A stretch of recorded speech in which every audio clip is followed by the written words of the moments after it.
Vous parlez même de la résistance des élèves à l'enseignement. C'était une résistance que vous dites claire, établie. Vous la comprenez, cette résistance ?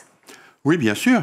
Quiconque a enseigné sait que l'élève n'est pas toujours prêt à recevoir ce qu'on veut lui dire, qu'il n'est pas toujours dans une situation de disponibilité absolue, et il va falloir travailler cette disponibilité. Il va falloir aussi entendre pourquoi il ne comprend pas, pourquoi il n'a pas envie d'apprendre, pourquoi il résiste à notre enseignement.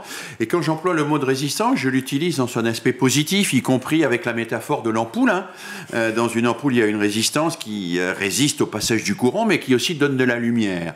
Et je pense que la résistance des élèves à notre enseignement, eh bien, ça nous éclaire sur ce que c'est que la pédagogie et sur la façon dont nous devons travailler pour précisément mieux assumer nos tâches de transmission. Encore faut-il être à l'écoute, et c'est tout le problème peut-être aussi de cette résistance qui n'est pas entendue.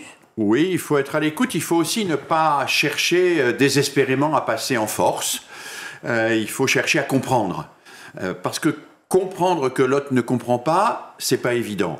Quand on a soi-même compris, qu'on est absolument au fait de toutes les découvertes de sa discipline, qu'on aime sa discipline, découvrir que des élèves ne comprennent pas, voire n'aiment pas la discipline pour laquelle on s'est soi-même formé et dans laquelle on s'est investi, c'est compliqué, ça demande une capacité un peu de décentration, d'écoute effectivement, mais d'une écoute qui n'est pas passive, d'une écoute qui est aussi ce qui permet d'imaginer, d'inventer, de chercher, d'aller trouver des solutions ici ou là et de proposer toujours des choses nouvelles aux élèves pour les mobiliser pour les apprentissages.